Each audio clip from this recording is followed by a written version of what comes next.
Will the presidential election affect mortgage interest rates? This is the million-dollar question, right? The short answer is yes, but with an asterisk. It likely won't have much of an effect right away. Let me explain.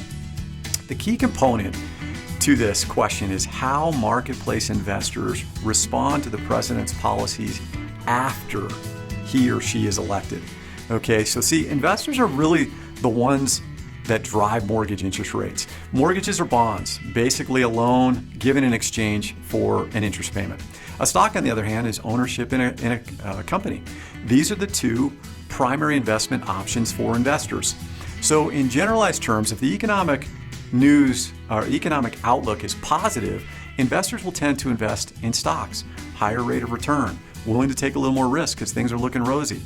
If the outlook is poor or uncertain, they're going to move their money to bonds, a little safer and less rate of return, but more secure. So bad economic news, as strange as this sounds, is usually good for mortgage interest rates. Okay, the exception to that is inflation, very bad for mortgage interest rates. But if an economy is slowing or if unemployment is going up, this is usually good for mortgage interest rates, as crazy as that sounds. So what does this have to do with the next president? The president works with Congress to implement fiscal policy. Fiscal policy is simply taxation and spending. And this influences how fast the economy grows. So the president's fiscal policy can influence mortgage interest rates in the long term. For example, in the second quarter of 2020, when we experienced COVID, we had the worst economic quarter that we've had in 75 years. In fact, it was 3 times as bad as it's been in the last 75 years, that quarter. So appropriately, the government used spending to try to stimulate. The problem is that too much spending, and all of a sudden, inflation starts to enter the picture. And we saw interest rates move, mortgage interest rates move from 2.5% on a 30-year fixed to about 8% in 2022 and 23.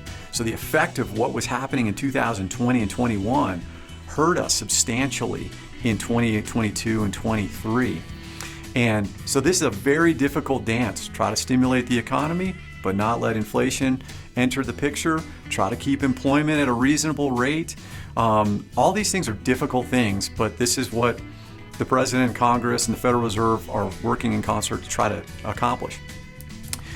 Having said this, the President does hold the highest office in the land.